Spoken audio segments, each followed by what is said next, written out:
What up? We in here. Where's Robo Bear?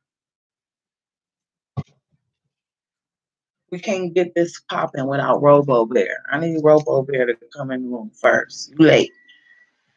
So we just gonna get into the stuff, okay? I really didn't. Oh, there's Robo Bear. Okay, Robo Bear is on back. Now we just gotta wait for Care Bear. Because Robo Bear be on the shit.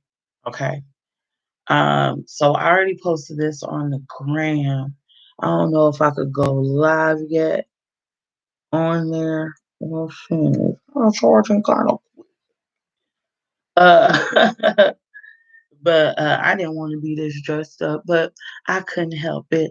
No, I'm really looking forward to getting my hair braided because I'm not feeling the wigs and weaves right now. Okay, it's something about my blackness I gotta tap in.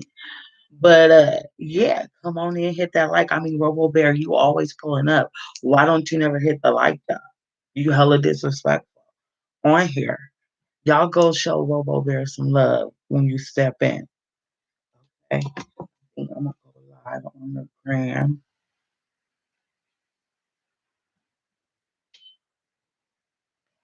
just for a little second before I go into Sister Souljah. Okay. Let's see if I could do this without messing this all up. Okay, I can, I can. Don't mess up, please. My shit mad finicky. And they be kind of hating on girl, you know? So you can't do too much. Come on with the come on. Yes. Okay. 'Cause if I could pull it up, y'all don't be pulling up in front of people's houses just sitting there playing your music loud. Like that's mad disrespectful, like for real. Um, but I ain't gonna be long on the gram either.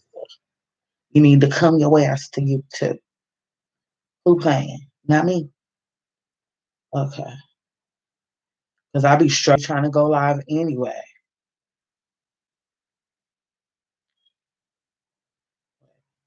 See? Struggling.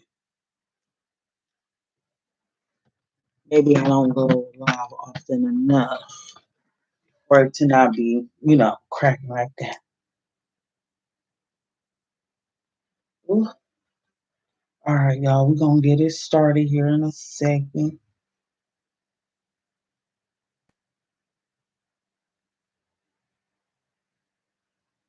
Oh, I'm getting an error. See, I told y'all they be hating on you, girl.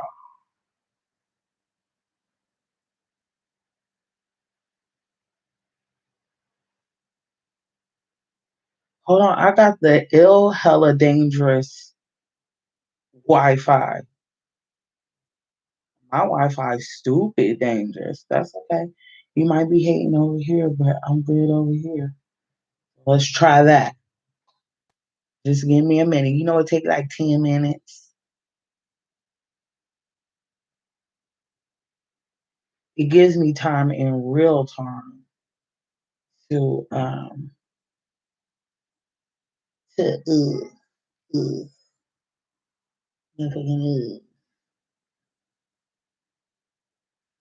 figure it out. Oh, that's so petty. All right. They not let me go live. Cool. It don't matter. I'm about to record a video. How about that, bitch?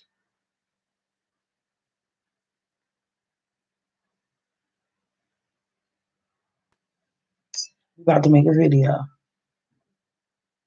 What's up, y'all? It's your girl from Real Talking Healthy Food and coming through with the Real Talking Healthy reading sessions. Like I told y'all, it's Tuesday. We about to start The Coldest Winter Ever by the legendary Sister Souljah. So I hope y'all slide on through and I hope you got the book. You should have a book already. Like, don't get your black card revoked. And we're gonna get into the shits. I hope to see you on YouTube. Real Talking Healthy.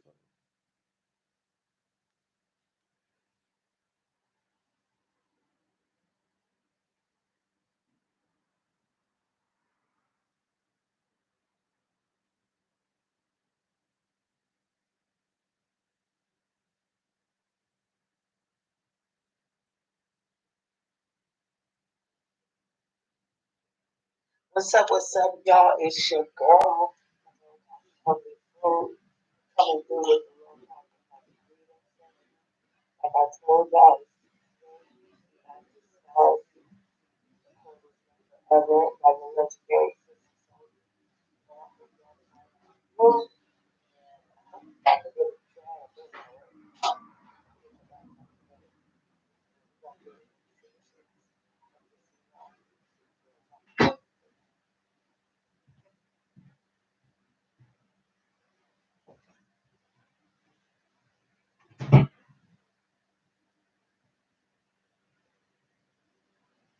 Sistah. What's up, y'all? It's your girl. Coming through, coming through with the real talk about the freedom. Like I told y'all, I just start the coldest ever. What's up, y'all? It's your girl.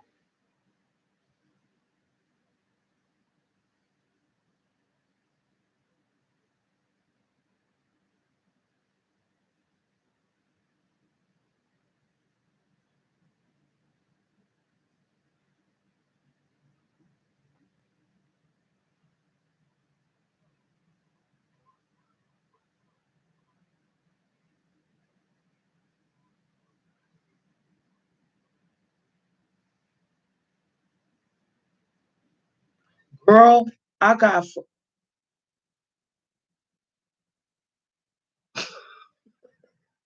I so forgot. I was like, hold on. Like, why was I so focused? Ooh, I hope y'all fast forward. I was like, Ugg mode too. Ugg mode. So focused. Okay, so I gotta wait. Anyway, so focused on the video. Okay, y'all. Anywho, let's get into the shits. Okay, we 7 minutes in, and your girl ain't talked about nothing. Okay, so I hope y'all fast forward. I'm gonna get better at this. Okay, we judge me and shit. I so forgot. So I'm gonna start with a little bit about Sister Soul, okay? So I'm gonna read it straight off the Wikipedia. Then I'm gonna allow her to introduce her own motherfucking self, okay? This is what I was waiting for her to do. While y'all was catching me with the ugly face. Oh, okay. I need the whole joint.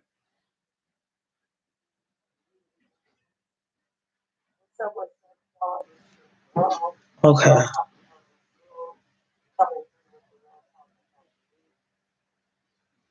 I'll be getting off work and be trying to go for my walk. But anyway, so the legendary Sister Souljah, born as Lisa Williamson, January 28th. So she got a birthday that just passed. She is an American author, activist, musician, and a film producer. She gained prominence for the Bill Clinton's criticism on her remarks about race in the United States during the 1992 presidential campaign, which is awesome because she read that motherfucker his rights. Clinton's well-known reputation, I don't know, y'all, of her comments led to what is now known, basically, Bill Clinton hating on her is led to be what is now known in politics as the Sister Soldier moment. Okay. Um, and let's just let her introduce herself. And I'm gonna go into her accolades. Shout out to Nene Leaks, okay?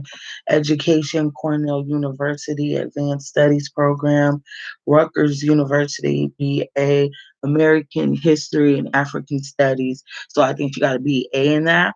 Um, American History and African American Studies, or African Studies, excuse me. University of Salamanca, study abroad, Rutgers University, so she's an alma mater there. Occupation, we went over that, author, activist, recording artist, and film producer. You should listen to that. Um, to her album, her first album, that'll get you hype. Okay, that album make you extra love your blackness. You know how you hear long as you keep, or that intro to Maze. or that intro to Al Green that just make you so proud to be black on the inside. That's how that album make you feel times three with 4 shots of espresso. So occupation, okay. And she's best known for the Sister Soldier moment. No disrespect was the album. I think that was the album. The Coldest Winter Ever, which we're gonna read today.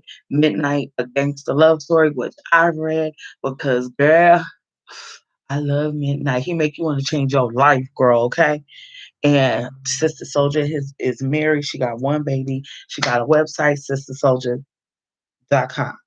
Okay. So we posted the on the what you call it on the Instagram. And y'all, for real, here soon, I'm moving to another platform because I'm tired of all this stagnant stuff. Your girl need coin, okay? So that's that. I'm just keeping a buck 52 plus stacks. Okay. So per usual, when we're reading, we're gonna discuss the vocab, how this book affects us in modern times, which this is a modern-ish book. So it's probably like late 80s, 90s, that time, and how we could be proactive with the things, I'm sorry, y'all, that we learned from this book. Okay? So let's allow Sister Soldier to introduce herself, and we're going to go from there. On these reading tints, with this book, we are going to read 5 chapters because it's an easy read. Easy read. The chapters are short, and we're gonna be able to pick up what's put down in this book, just like we were able to break down Deep Cover, how we were able to break down New York City. You know what I'm saying? Stuff like that. So maybe a movie night will stem from this. I'm gonna push back the House of Numbers into March because we're going to do black movies. No, no, no. Actually, this weekend we're going to do, and I have my braids. We're going to do that new movie on HBO Max. It's a I forgot the name of the movie, but I'll post it. But we doing that movie for sure. And then I think it's about the Black Panthers. I haven't watched the whole thing, but I'm gonna put the link and then the link to the HBO Max movie. You get the free trial and then quit them niggas after you done seen the movie. Just like how I'm about to quit One More Chance. Okay. So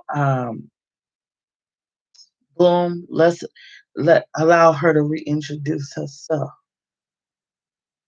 Considerable time has been spent debating whether America should take seriously the words of a rap artist or so-called entertainers. Let me clarify for the press now who I am. I am Sister Souljah, Sony epic rapper, active organizer, and lecturer.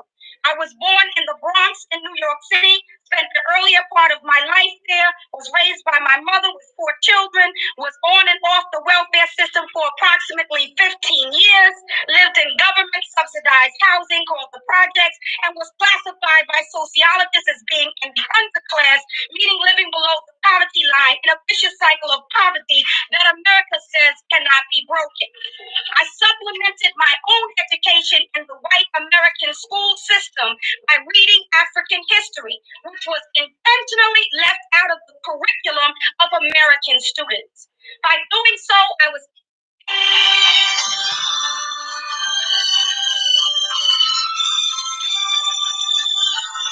Bitch, I'm so grouchy because I'm fucking hot. Balanced, reassured, and confident woman that I am today. I was a legislative intern at the age of 16 in the United States House of Representatives for the Republican Party and the recipient of the American Legion's Award for Constitutional Oratory and Extemporaneous Discourse. I attended Cornell University Advanced Placement Summer Session. I entered Rutgers University majoring in African Studies and History. While at Rutgers University, I attended the University of Salamanca, studying abroad in Salamanca, Spain. I worked at a medical center in Zimbabwe. I have visited Mozambican refugee camps, traveled throughout the Southern African region. I have also visited and lectured in the former Soviet Union, England, France, Portugal, Finland, Holland. Moreover, at Rutgers University, I was a well-known prolific writer and political commentator in the university newspaper. I attended church in the Bronx in New York City, where my great-grandmother was the pastor who recently died this year at the age of 92. While finishing up at Rutgers University, I was offered a job by Reverend Dr. Ben Chavis at the United Church of Christ Commission for Racial Justice, which is a civil rights firm sponsored by the church. I developed, organized, and financed through hip-hop music a sleepaway summer camp called the African Youth Survival Camp for children of homeless families and ran it successfully for 3 years. I left Rutgers University one semester prior to my graduation.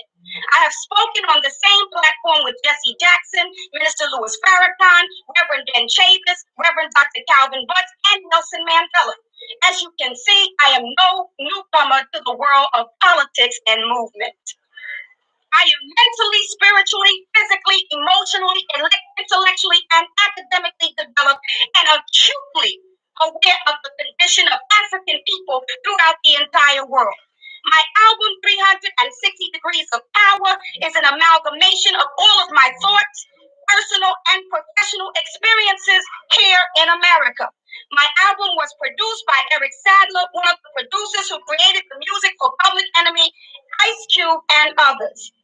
Any person who purchases my album will have a full understanding of what I think and believe, although it was designed specifically for the African community. I am certain that Bill Clinton was unfamiliar with me, my development and work, musical and otherwise. He chose to comment without any investigation whatsoever based on an interview in an ultra-conservative newspaper, the Washington Post, where the reporter came with a preconceived, premeditated angle. And the Post is as familiar with the experiences of Africans in America, inner city urban youth, and hip-hop as Bill Clinton is. I, however, did not fail to do my research, and my research reveals the following indictment of Bill Clinton's integrity. Number one, Bill Clinton is a man, she came through. So I want to play the rest of it towards the end of the video, or maybe not, or maybe I'll play the rest of it next week, like part 2 on that ass. Okay. So, because we want to get through these chapters, because your girl's trying to hurry up and cheat on her diet, and I need to be able to do the exercise to make up for the cheating. So it is what it is. One time with your mind, okay? So, I already did what, a mile and a half. Now I'm about to walk 3, bitch. Because I need this, okay? Your girl is going through a lot, okay? So, yes. So per usual, hey Andrea, girl, tell everybody to come over here. Tell everybody to come over here and stop playing games. So as per normal, okay, we're gonna discuss the vocab, what we could pick up, and how this book affects us in modern times, and how we can be proactive with the things that we learn from this book. I should write that down because I like the way that sounds. So let's get over here in case we got the Google sign. We ain't about to play games. And just type in definition so I could be on that screen, boom, and ready. Because I don't want, Okay. So Tuesdays around 6:45, 7-ish. Same times as Wednesdays and Thursdays. Tomorrow we're doing the medical apartheid. Wednesdays and Thursdays. Make sure you hit the like when you come in. Make sure you subscribe. Hit the notification bell so you can see when I'm going live. In case you forget what times it is, at least you can see it. Okay, please help me with this algorithm. Help your girl out with this channel because they are not trying to show me no love because of the type of channel that it is. But I want to make my money good. So help your girl out. Share, please share if you fucks with me like that. And in regard to this book, we're going to read 5 chapters because, again, it's an easy read. Okay, with that said, chapter 1. I never liked Sister Souljah. Straight up. Boom. You see what I'm saying? Why can't the medical apartheid be like that? First sentence. I'm on already on deck. Flowing real natural. Okay. Okay. I never liked Sister Soldier straight up. She the type of female I like to cut in the face with my razor. Damn. Before I get heated just talking about her, let me make it clear who I am and where I stand. Don't go jumping to any conclusions either. All of y'all are too quick to jump to her defense without knowing what somebody up close and personal thinks. When it comes right down to it, those are the ones who really count. The people who was there, who seen it all. Hell, you can't smell nobody's breath through a camera. You almost can't even see their pimples. So you know that TV shit ain't real. Don't run ahead of me. Let me take my time and tell my story. Okay, so she's already with the shit. She said that's the type of bitch I want to cut with my razor blade. Damn. Okay. Brooklyn born, I don't have no sob stories for you about rats and roaches and pissy pew hallways. I came busting out of my mama's big coochie on January 28th, 1977, during one of New York's most worst snowstorms.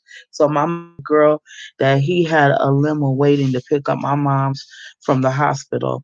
The same night I got home, my pops gave me a diamond ring set in 24 karat gold. My mom said that my fingers were too small and soft to even hold a ring in place, but he insisted that he had a guy who would have it. Mm, a father. Okay. Adjusted just right. It was important for me to know I deserved the best. No some joy, cheap shoes, or knockoff designer stuff. Only the real thing. We lived in the projects, but we were cool with that. We weren't wanting for a damn thing. I had three aunts, four uncles, and a whole slew of cousins.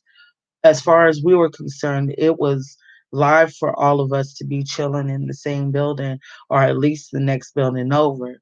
We never had to worry about getting into fights because around our way we had reputation.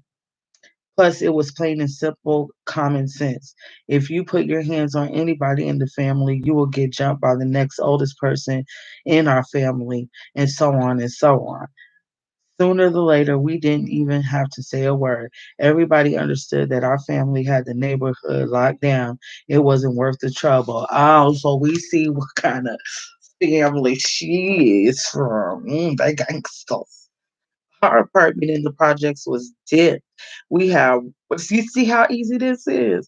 Was ripped, royal red carpets on the floors, top of the line furniture, a fully loaded entertainment center, equipment, all the good stuff. I love my pops with a passion. He was the smoothest nigga in the world. All right with to this. When he came into the room, he made a difference. His cologne came around the corner, introducing you before you can even see him. He spoke softly with a deep seriousness. He was light skinned, tall, with curly black hair and a fine, thin mustache to match. Oh, he had one of them joints, Santiago. He had that ill, you know what I'm saying? Definitely in shape. That thing the thing that stood out about him was his style. His clothes were crisp, expensive. He never wore the same shirt twice. He couldn't do it. He couldn't do it like that because he was smart. Oh, he could do it like that because he was smart. He never used the drugs he sold. He collected his money on time and made examples out of any fool who tried to cheat him. He had a saying, one copper penny, one finger. Dang. So he ain't playing them games. Okay. All the ladies loved him, but he wasn't what I would call the ladies' man. He never had no girlfriend, at least no female ever called the house trying to front on my mom's. I can't recall any incidents involving other women, accusations, or any uncomfortableness. He was a family man. Everybody in the whole world knew my mom's was his wife, his one and only, his soft spot even. Moms and pops had been young lovers, and unlike a whole lot of niggas, they stayed together. She was 14 when she had me. Folks said she looked great during pregnancy and would switch her ass around in the neighborhood, flowing easy like water. Hold on, hold on, hold on, hold on. Hold on. Hold on. We're gonna go back to that. Like water, she would wear her fine Italian leather stiletto heels in the seventh month. Okay, she had all that energy, bitch. She was 14. Uh, mom's had everything by the way of clothes and anything else you could think of. Her mahogany skin was smooth as a Hershey's chocolate bar. She went anywhere. She was well coordinated. If she had on a zebra skin hat, she sported the zebra skin pants and would have a zebra skin pattern all on all 10 nails. She even had the Victoria's Secret pattern panties and camel sole. What separated her from every other woman any of us knew was she just had so much class. While others were putting their imitation leather and zebra skins on layaway piece by piece, Mama wouldn't be caught dead without her shit perfectly arranged. By the time hoes sported their outfits, all their shit was played out, straight out of style. What to talking that shit?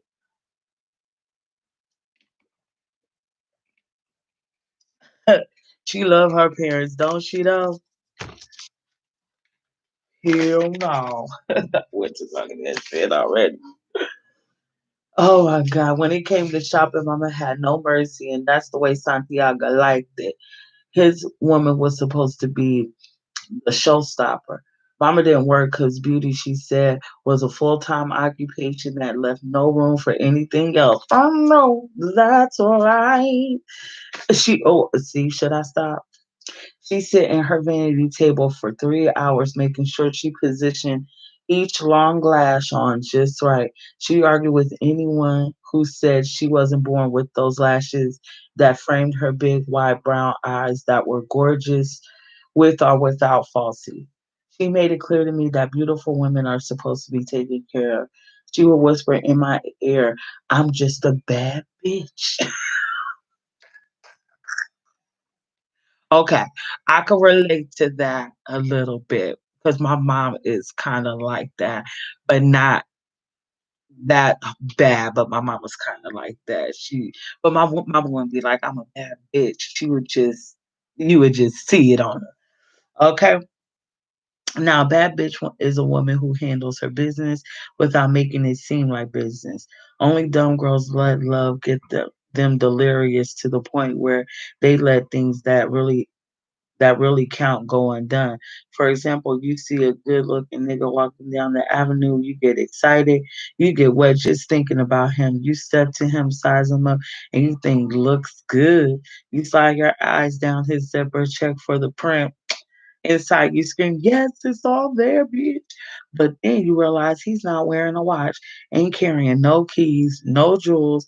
He's sporting last month's sneakers. He's broke as hell. A bad bitch realizes she has two options. She could take him home and get her groove on just to enjoy the sex and don't get emotionally involved because he can't afford her. Or two, she could walk away and leave his broke ass standing right there. Having a relationship is out.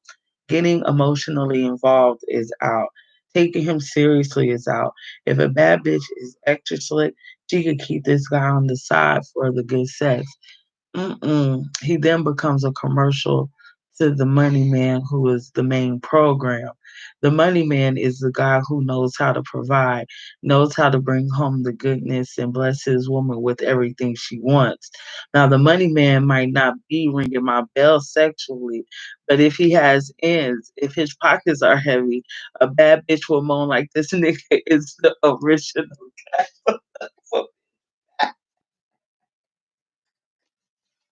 Okay, okay, okay. When he's sexing her, she'll shake, pant, cry out like he's creating orgasms as strong as ocean waves. Now, Moms must have been a bad bitch because she had it both ways. She had the money man with the good looks, loyalty, and I know Pops was laying it down in the bedroom. Bitch, you weirdo. Mom's got her hair done once every 3 days. The shop we went to, because the shop we went to, because the way she always took me. was for high rollers girls. The girls that roll with the high rollers. These were the few women in the neighborhood who were able to hook the big money fish. They all went to the shop to get their hair done, nails done, and more importantly, to show off and update on shit going on. Orleans was where we could get our hair done while we collected information on the side. Mm-mm. By the time I was 7, I understood the rules perfectly. Keep the family's business quiet. Most things were better left unsaid. Even though this was the high rollers hair shop, we were clear that motherfuckers were jealous of us. My pop's operation was steadily building. As a young guy, he started off as a lookout, but was so sharp that now he organized his own thing. He has his own workers and whatnot.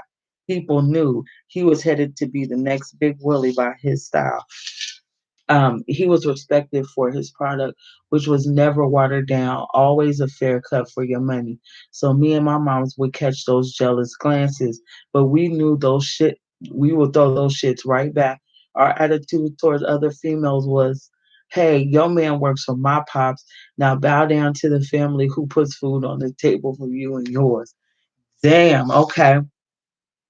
So they on that. Do you really want to fuck with some gangster shit? Okay.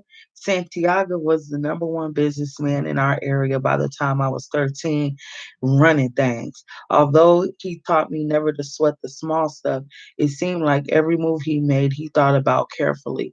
I would hear his keys unlocking the first door into our apartment. Then the men Okay, then the men he was with, his workers, they would stand in the limited space between the first door and the heavy metal second door that actually led into our place and talk. After they handled their matters, you would hear the first door open, then slam again. Pops would lock it and then unlock the second door to come inside. Whatever pressure he felt, whatever weight or business he had was left in between those two doors because when he came inside, he brought his sexy smile, excited eyes, and power along with him. I find it interesting that she's referring to she's comfortable with referring to her father as sexy and oh I know my pops is laying it down in the bedroom. And then to rewind it back, her mom do tell her when she was 14 yet never mentioned how old he was. So I think that's interesting too. And for her to be 14 and be dressed in Italian leathers, her mom, right?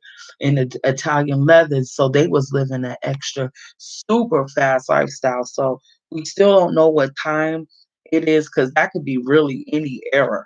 I mean, even today. You know what I'm saying? So we'll figure it out. But I know for sure it's in the 90s. You know what I'm saying? He would show us all love.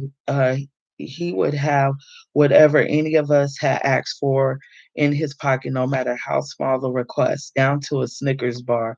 If any of us had a problem of any kind, we could ask him, and he made the answer so simple that I wonder how I couldn't have figured it out myself.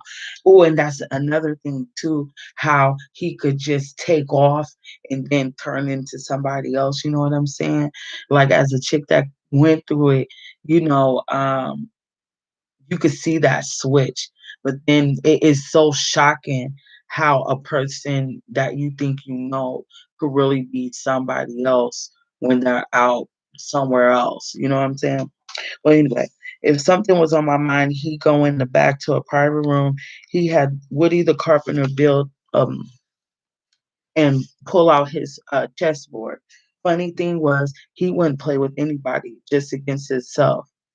Mm. When I asked him why, he said, "That's how I stay on top, baby.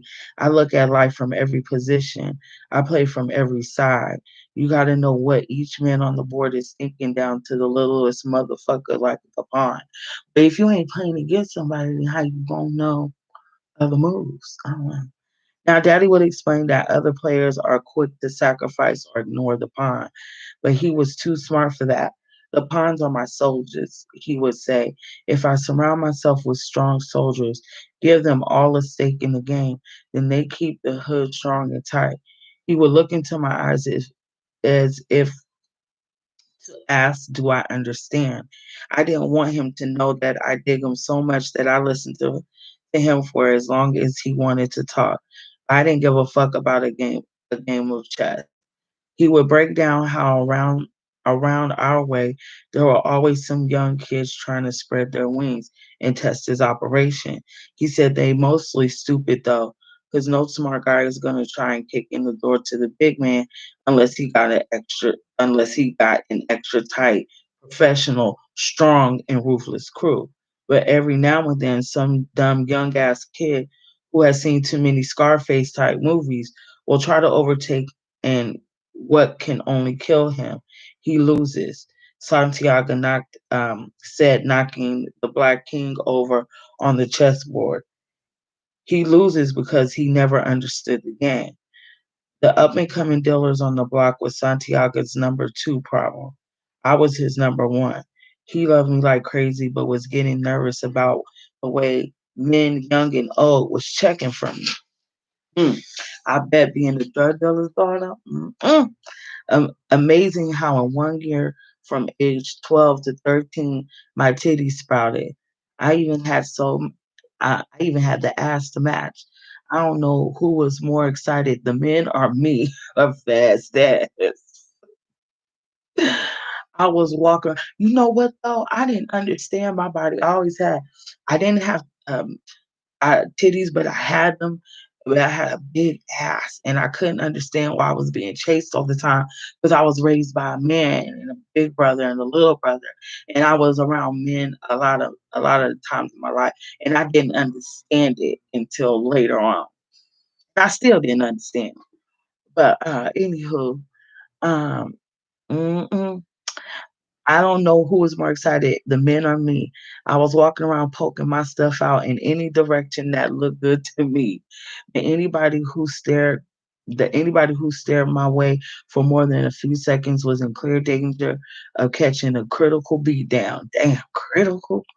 Pops had already made an example of at least two niggas around my way.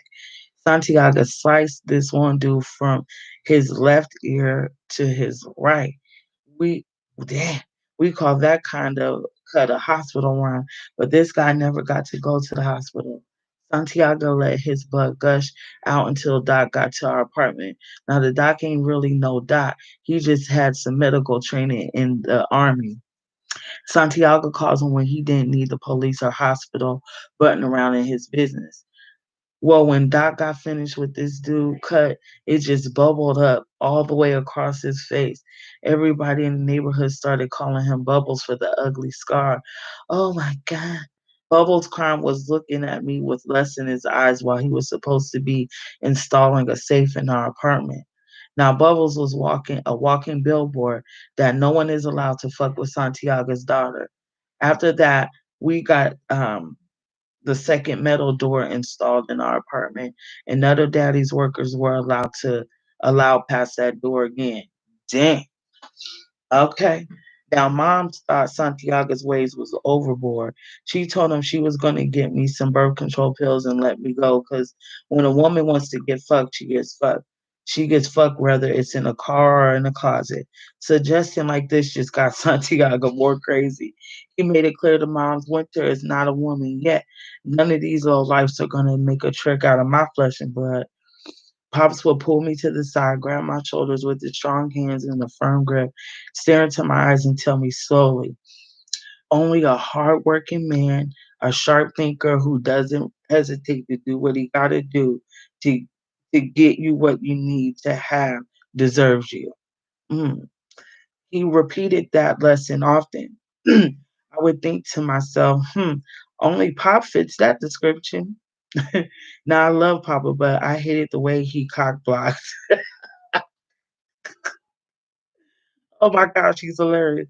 Every teenage girl wants to cut loose and get close to the fire. But I was like on a pot of boiling milk with the lid on. You know that's ready to explode and slide down the side of the pan. So my peeps kept me busy by giving me things to do all the time. I had to watch my baby sisters, Mercedes and Lexus, the twins.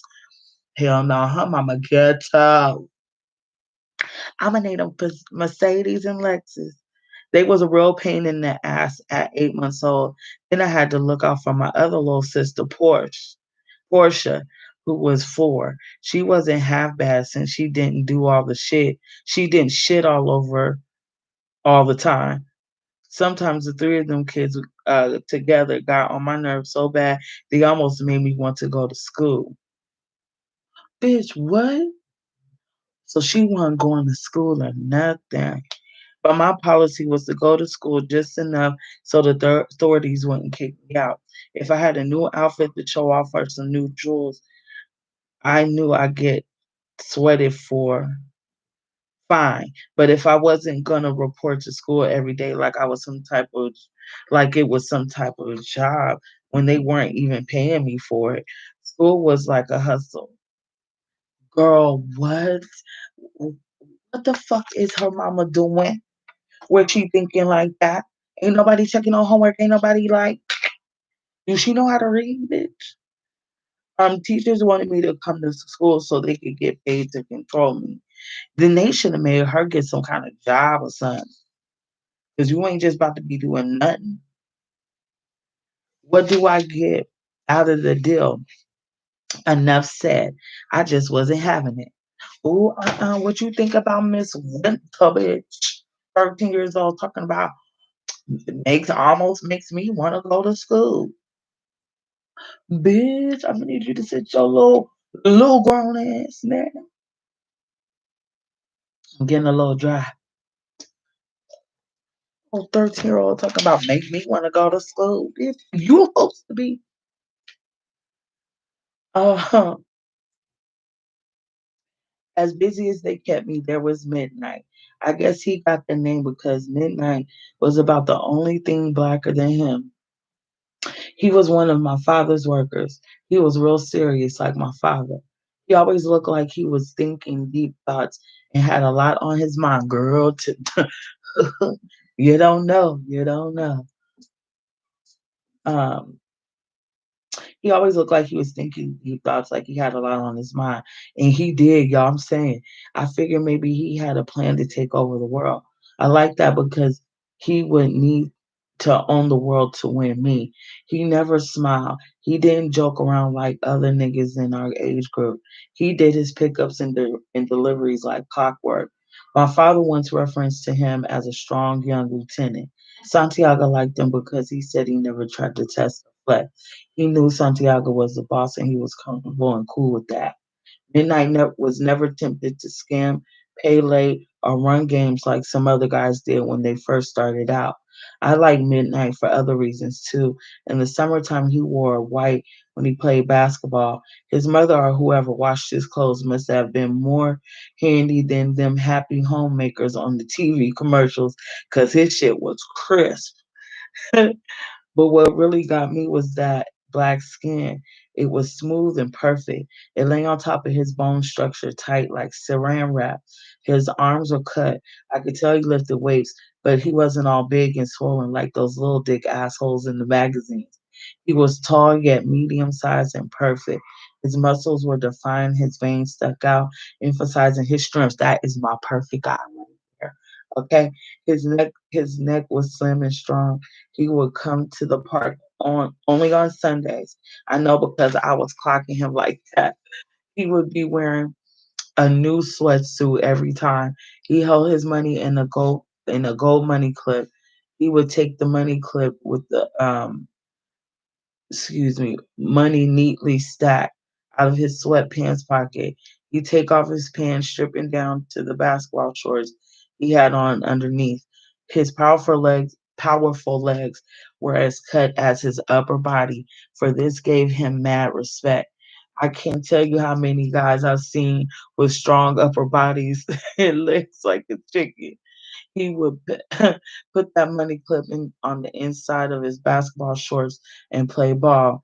My eyes would move in and out of his structure. I couldn't wait to put my lips against his skin and maybe even suck his collarbone or something to make the package complete. Midnight's kicks were always new and clean. She's clocking, watching, and stalking him. Now, Midnight never paid me no mind.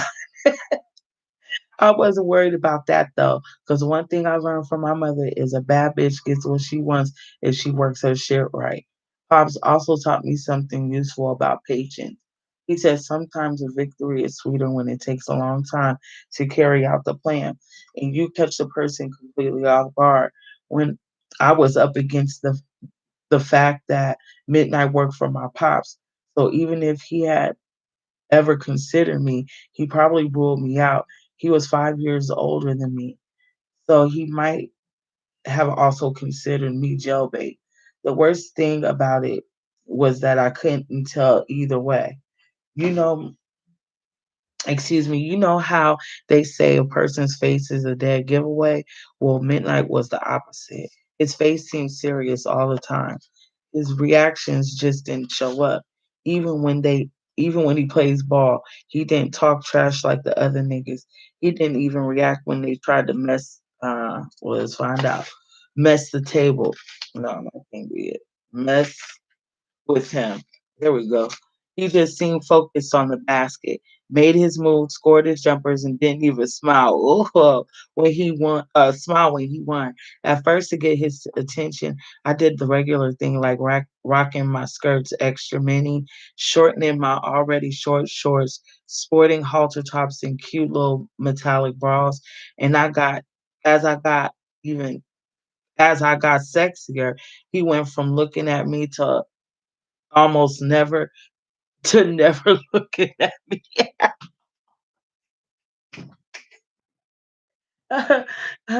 He went from almost looking at me to never looking at me at all. While in his presence, or at least when I was in the same park he was in watching him play ball, I would try to get his attention by acting mad. I would suck my teeth, roll my eyes at him, still nothing. So I decided to make him a long shot project. Girl, he don't fuck with you, bitch.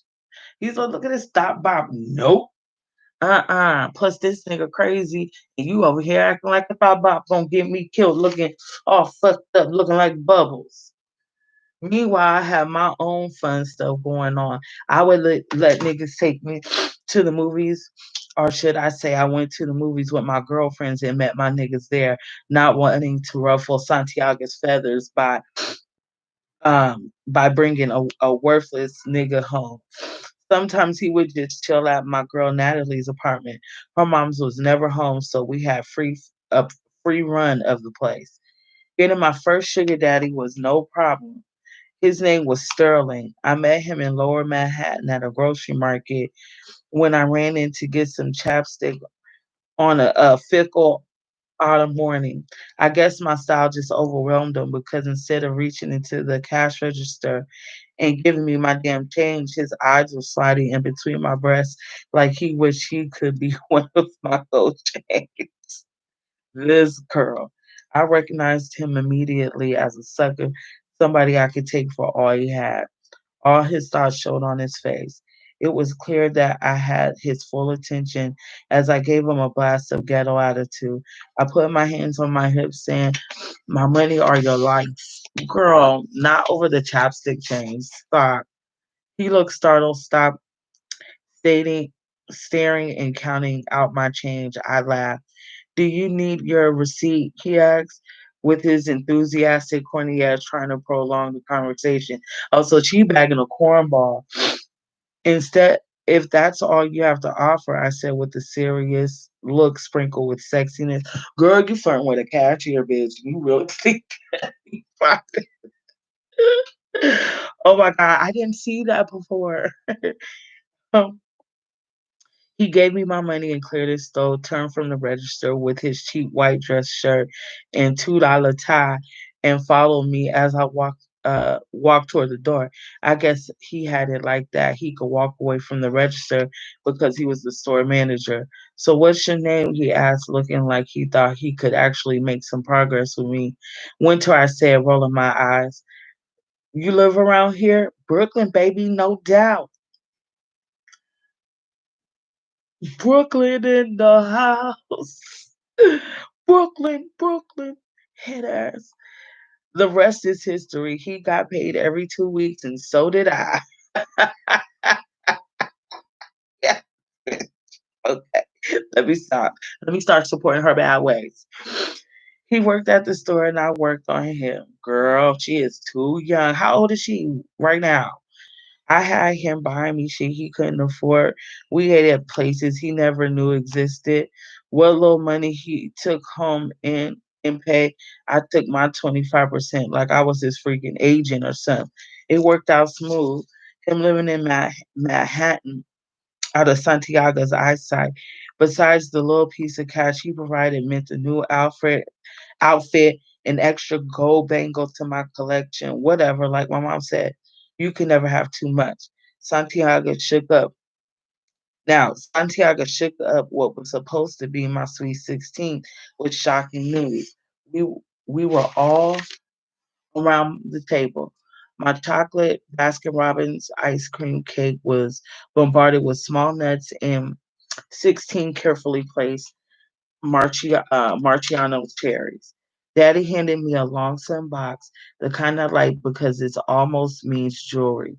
I tore off the gold wrapping paper and smiled wildly as I lifted my new diamond tennis bracelet off the clean white cotton. My mother's mouth hung open as she um, inspected my diamonds from across the table. Even though she knew better, she was confirming that they were white, clear, and sparkle like diamonds, not like cubic zirconium. She's starting to sound more like my mom every chapter. No. As I put the bracelet on, Santiago handed me a birthday card. This was unusual because we weren't big on cards and poetry and shit like that in my family. As I fumbled with the catch on my bracelet, my mom opened the card, suspecting I guess there must be some birthday money in it or something. She probably figured that if I got cash in addition to this bracelet, Santiago had gone overboard again and would need a talking to later on. As she opened the card, two Polaroid snapshots fell out onto the table. She picked it up, twisted up her face with curiosity, and said, "Baby, what is this?" "It's our new house in Long Island," Daddy said, coolly with pride and confidence. "I wanted to surprise everybody.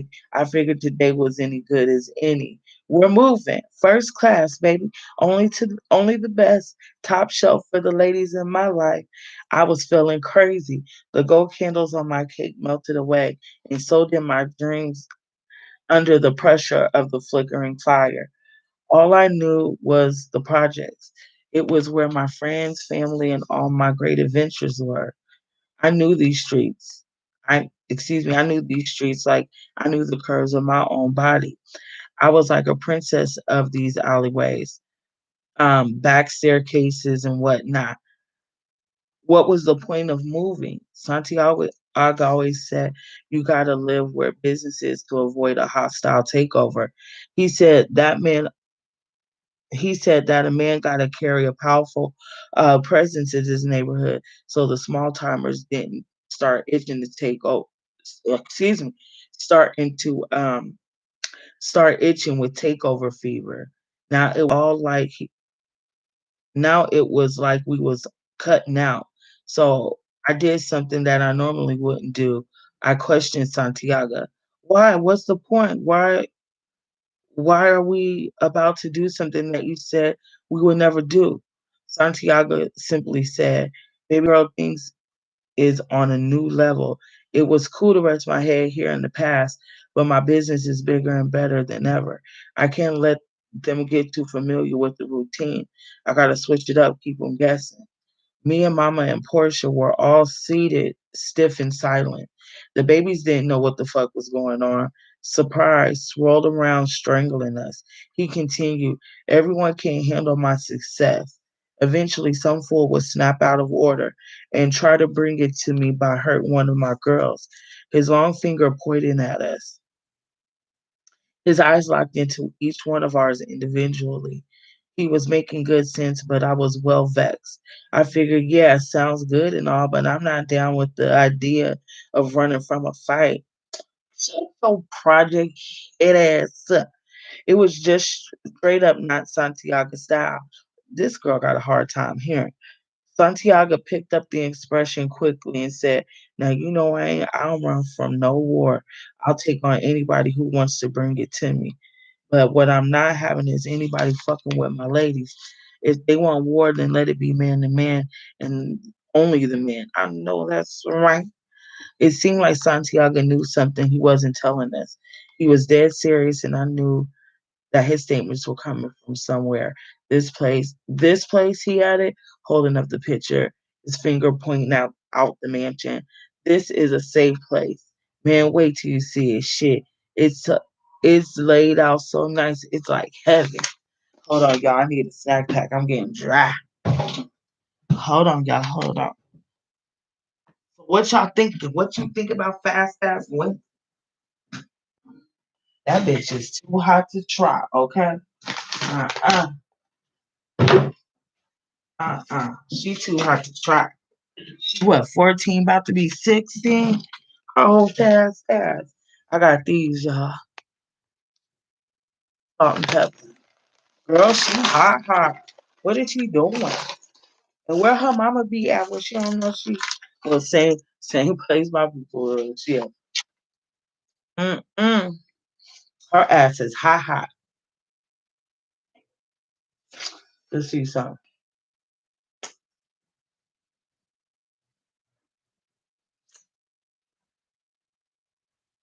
I could probably only eat one, huh? While I'm on this camera. Struggling and shit. What you said, because I know I did. So bad.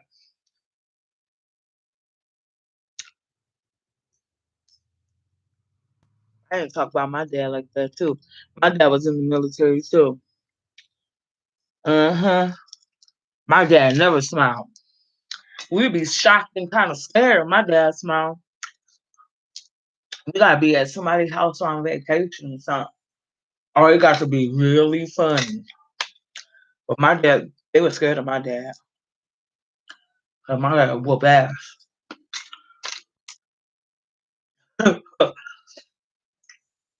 Let's see what else. Mm-hmm. I need a little boost. I'm hungry. And I gotta walk dumb far. I'm walking so I could make sure I earn it. Walk there and back. But I told y'all, Valentine's, I'm getting me a Brooklyn style pizza.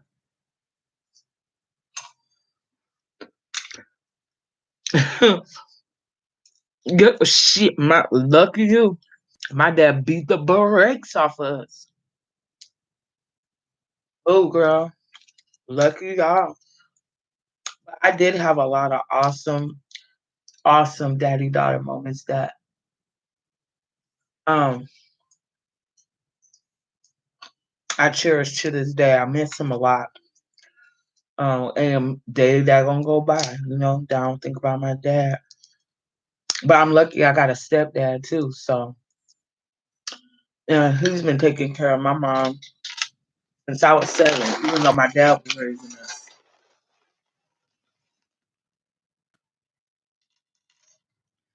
I'm sorry, y'all. It's eating in those time frames that make it hard.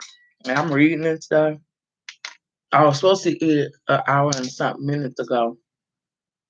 So, okay. Just 2 more and I'm ready to go. I need a boost.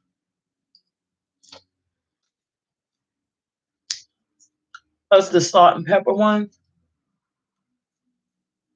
we cracking. I said 2 more, 3 more, 10 more. 3 years later. I'm trying not to eat popcorn.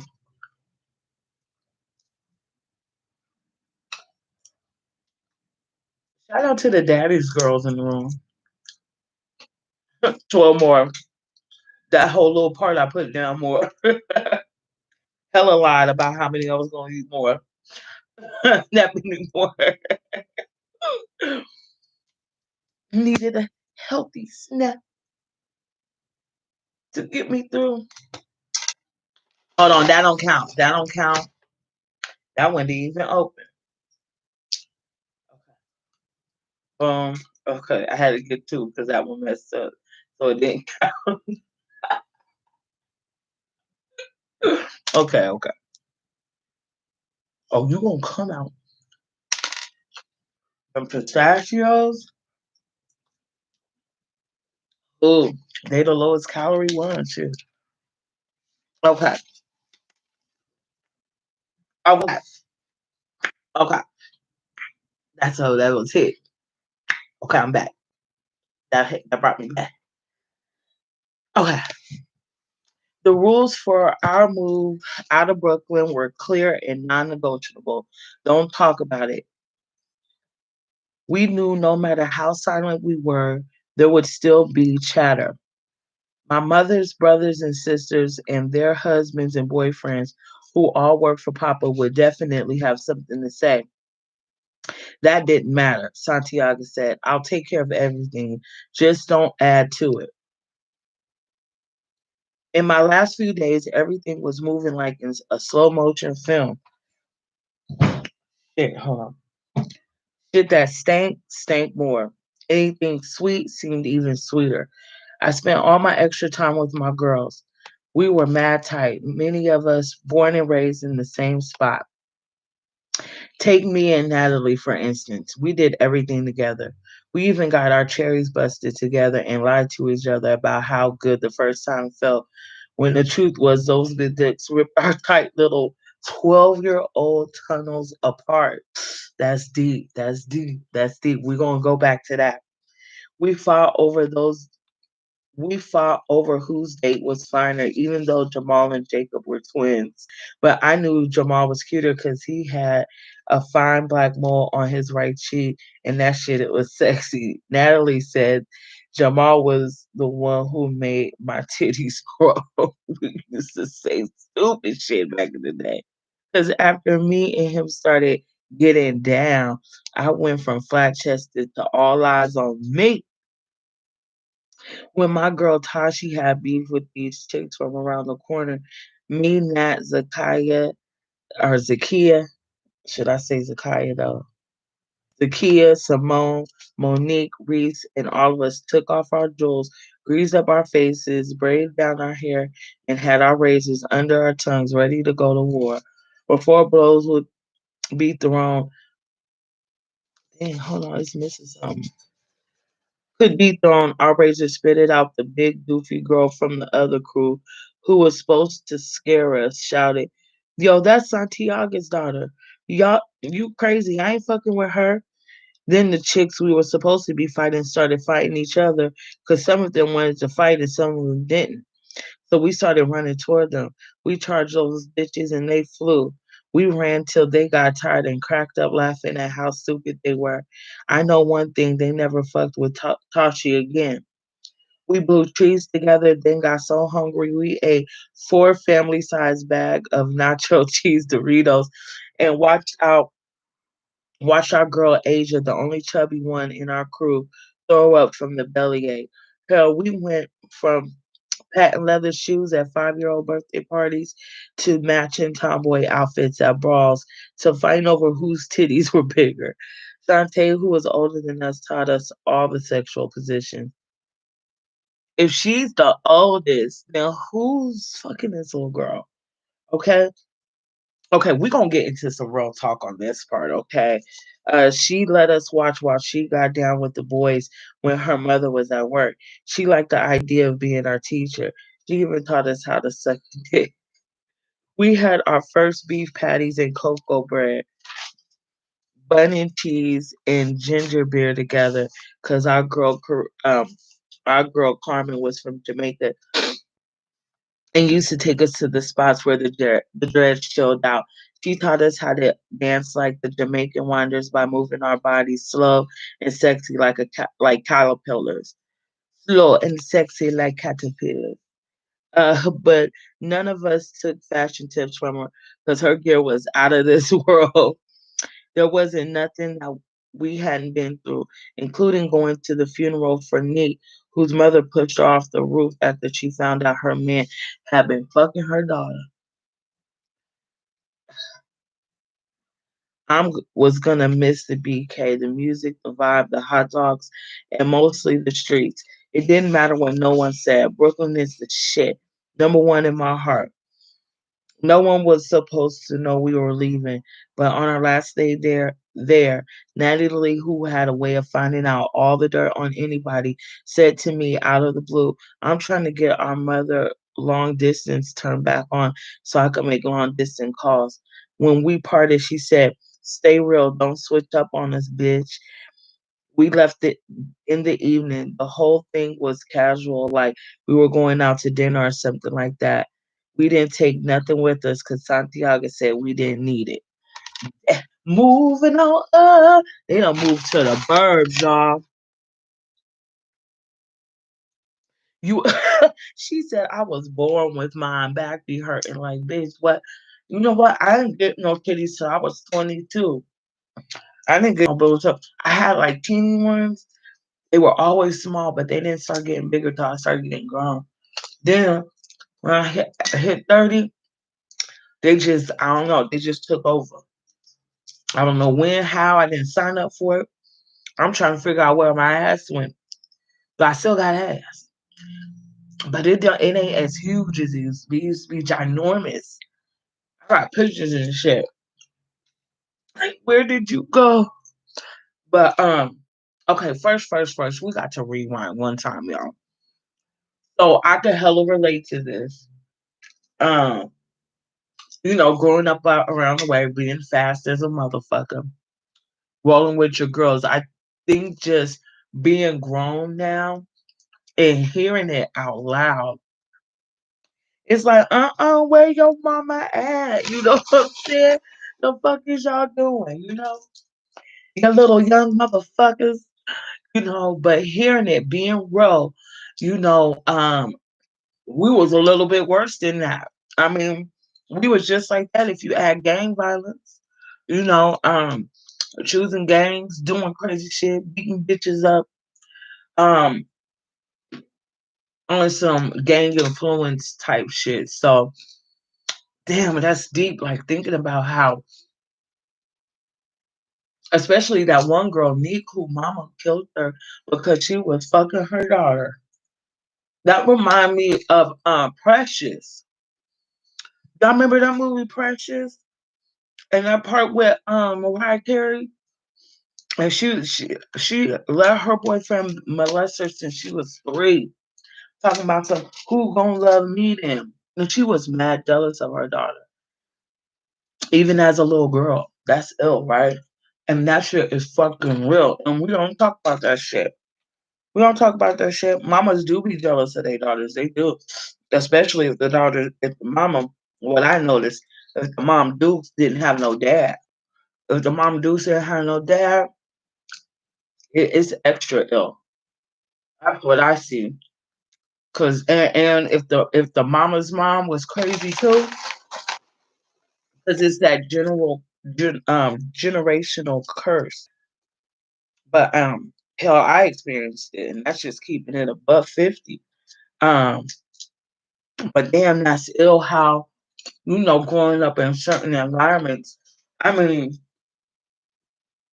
you can have all the money, all the ill clothes, but running into those huge life decisions, being that young with no guidance. You know what I'm saying? You and your partners is guiding each other into some bullshit. I think that's fucking ill. Like I did that shit. You know what I'm saying? Acting all grown, hella young. And you know what else is ill? Reading this book for the first time when I was 16 and how I perceived this book. Like I was hella agreeing with like a lot of the shit that she was doing. I was like, yeah, nigga.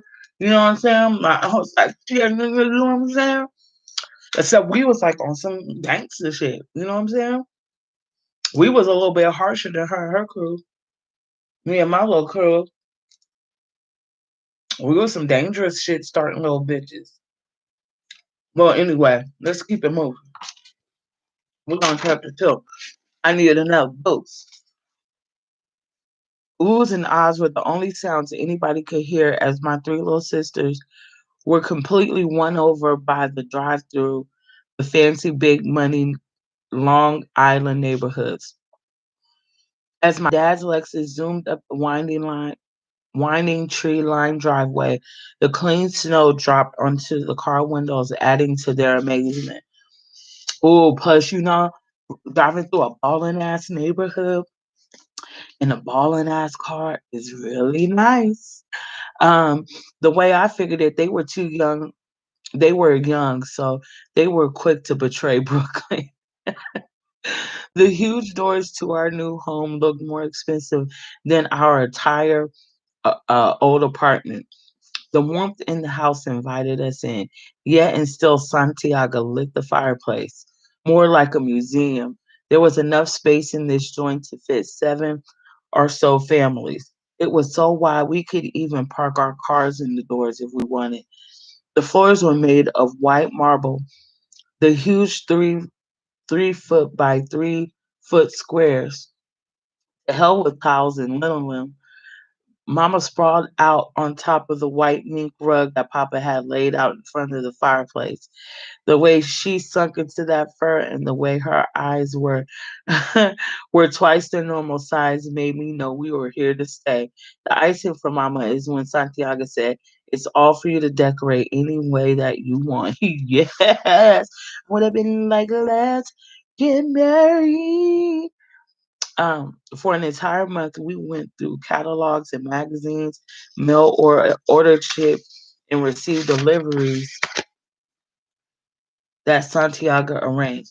Santiago was so live that he had a guy who could make whatever he wanted to happen. Designers, carpenters, locksmiths, tailors, you name it. They came when he called. They gave him respect. Tried to keep their eyes from roaming around Santiago's home. You could see them shaken by Papa's power. Although I wanted to be in Brooklyn, I could see that this was the way a man like Santiago was supposed to live. What we considered to be a high quality before was nothing compared to now. But those slim corridors in the Brooklyn projects where the smell of fried chicken collided with the smell of codfish and aki, then got drowned out by the smell of liquor, still had my name on it. So she's like, "Bitch, I miss the hood." You know what I'm saying? She's like, "I miss the hood. Fuck all this fancy shit. Okay, this cute. Okay, but I'm trying to give me a slice. Okay, what's up? What's goody? And I'm trying to get a pat. What's up?" Oh shit, she's a hurrah, hurrah. Okay, okay. Let me stop talking shit. She. The silence in the Long Island mansion was killing me. You couldn't just open the doors, yell downstairs, and find out what's jumping on later that night. The reality, the reality was that for the most part, in this area where we live, nothing jumped off. Period. The whole idea of next door neighbors was dead. Forget buying a cup of sugar, a few cigarettes, or whatever. You have to walk what seemed like a mile just to get to the next house. Even then, you couldn't be trying to borrow shit because, hell, you don't know them from Jack, and they don't know you. Your black ass, your ass is black. They old and white, and the bottom line around these parts is just expected to have your own shit and not borrow anything anyway.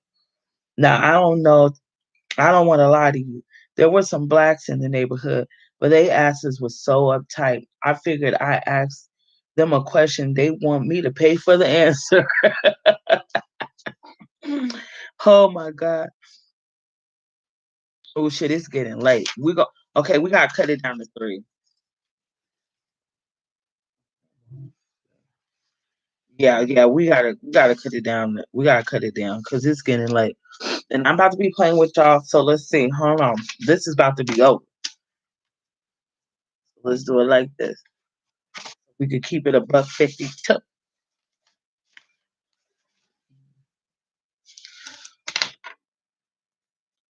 So 2 chapters.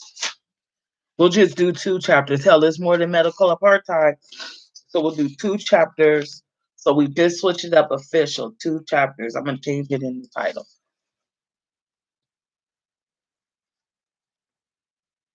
No. Pay for the answer. When I registered at the new school, I knew that I would be spending even less time there than I had at my other school. There was just nothing live about it. Plus, it's bullshit moving anywhere when you're already a teenager. By this time, everybody's all paired off, grouped up, friendships cemented.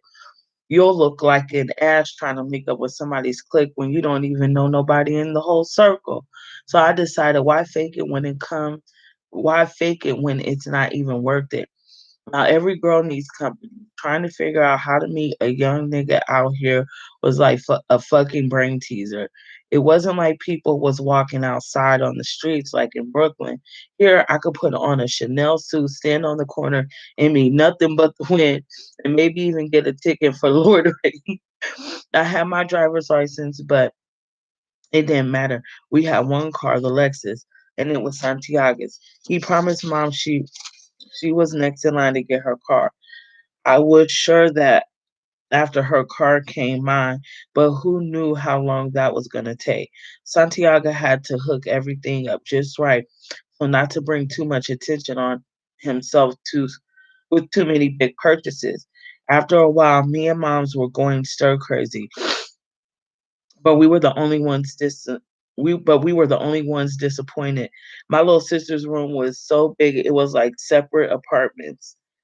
Even the twins were having a ball because they had plenty of space to tear up in. At the rate they were moving, we joked that our part-time housekeeper, a little Spanish woman named Magdalena, would be quitting any time now. What good is all of this, baby, if I can't show it off? I need my family to sharing what you have given us. Mama's words were never ignored by Papa. Once she lured him into the bedroom, she would get what she wanted. Soon Santiago agreed to allow mommy to throw up regular Saturday night parties. Invitations were limited to carefully selected friends and family. Santiago spared them no luxury. They ate like pigs, drank the liquor from our bar, and powdered their noses with the cane available in the candy dishes, usually reserved for jelly beans. They partied every weekend and stayed at our house so late that some of them were at our breakfast table on Sunday morning. The parties excited my mother and added the necessary spice to our new boring life. Boring, newborn Long Island life. She got to show off her house furniture and all that good shit. If certain people were skeptical about giving us props before, they had they had to now because our shit was official. Nobody from our neighborhood could lie and say they had what we had. From the way their eyes popped open when they first came to the house, we could tell they had never been in nobody's house that compared to ours. These parties did nothing for me though. Point blank, I wasn't invited. Even though I was 16, Santiago couldn't get it through his head that I was growing up. Inside, I think he figured if he treated me like a little girl, I'll remain one. Somehow he thought he'd treat me better than any man claiming to love me would. So that should be enough for me, but it wasn't. So I learned to work around Santiago's waves. First, I found the bus stop. That may sound simple, but believe me, it took real detective work. It was about a mile and a half from our house. Damn. I took the bus to the mall. That's when I realized where everybody in Long Island is at the mall. I cased the place just to see what stores they had up there. They passed my quality test. Coach store, yes. Versace, yes. Of course, Ralph Lauren and Joanne and David shoes. My heart rushed as I shopped. I spotted a few cuties, but not exactly my type of men. They had the blank sort of look in their face, not aggressive enough the way I like them. Trust me, though, they didn't have to look no particular way to see. God. And right now, that's exactly how I wanted to relieve my tension. So I sipped a chocolate malt, bought myself a designer t shirt, cooked it the way I wanted, and smiled quietly to myself. Saturday morning, I prepared to fulfill my babysitting obligations. I dressed the twins in their matching heel figure jumpers and crisp new kicks. I did their hair up nice in some grown up style. I had on my tight brown suede pants, my brown suede jacket, my brown leather shoes, and my Versace sunglasses. I put on my new custom made designer t shirt. I snatched up their little hands and headed to the mall where I was sure there would be something exciting for each of us to get into. By the end of the days, the twins had managed to arrange their hairdos and decorate their jumpers with spilled hot cocoa. I could not believe I didn't meet the man I pictured so carefully in my mind, my my tension reliever. Instead, I was approached by one guy who walked up to me with his goofy ass asking about my t-shirt. I rolled my eyes, made a face at him like he smelled like shit or something. He got the point and strolled away. Later on, going home on the bus, I thought maybe the guys around here are not used to bold women like me. Maybe they were into manners, prissy bitches, and shit like that. Maybe my t-shirt, which read, "These are not my fucking kids," was too spicy for their precious eyes and ears. There was no doubt in my mind that I would have to find my way back to moved to the birds, okay? And she is not feeling that ish, okay? Like I said, 2 chapters. We can't be playing them games, girl. I got shit to do. So anyway, uh, girl. So that's a nice introduction to Miss Winner Santiago from Brooklyn. Brooklyn in the house. Okay. So what y'all thinking? Like how you feeling about her? I think she fast. That girl is ready. Mm-mm. Yes, girl, it did. The time by came by quick because it's past 8 and I gotta get my last walk in. So with all that said, y'all, uh, tomorrow, sorry I'm snacking so much. I'll make sure I eat on time tomorrow. But yeah, this is good already. Better than what I remember. Tomorrow, medical apartheid between 6:30, 6:45, somewhere in there. Um hit the notification so you know I'm going live. Um and we need more Care Bears in here. Like it shouldn't just be Andrea Bear and Robo Bear. Well, we're still reading the medical apartheid.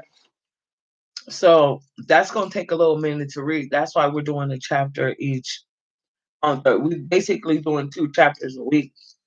I think there's 17 chapters, so we've been consistent with that. So we're good. And I figured that we add something entertaining like this to break up the hard shit that niggas will do tomorrow. So we're gonna get back on that. I know it'll be difficult, but the next 2 chapters for tomorrow is about the circus and how they had the slaves in the circus, I guess. I don't know. I'm a little nervous. But we learned how Marion something, Marion Sims got deemed as this gynecological great whose name is in the on these statues and monuments and shit. And meanwhile, none of the slaves got recognized for the sacrifice that they put up, which was their vaginas. So they don't get any recognition. So that's why we have to really appreciate um, Harriet Washington's work with this because she's exposing it on the table for what it is and how they thought things should be. So anyway, yeah. So we're gonna get back to the serious shit, but this weekend we're gonna do um the what you call it movie night. So anyway, y'all, I'm hungry. I gotta go. I'm gonna see y'all on tomorrow. between 6:30 and 6:45. We're gonna read the change of the crack. Okay. All right. So peace, love, and hair grease and all that jazz. Thank you for the loyal ones and the support. I really appreciate it.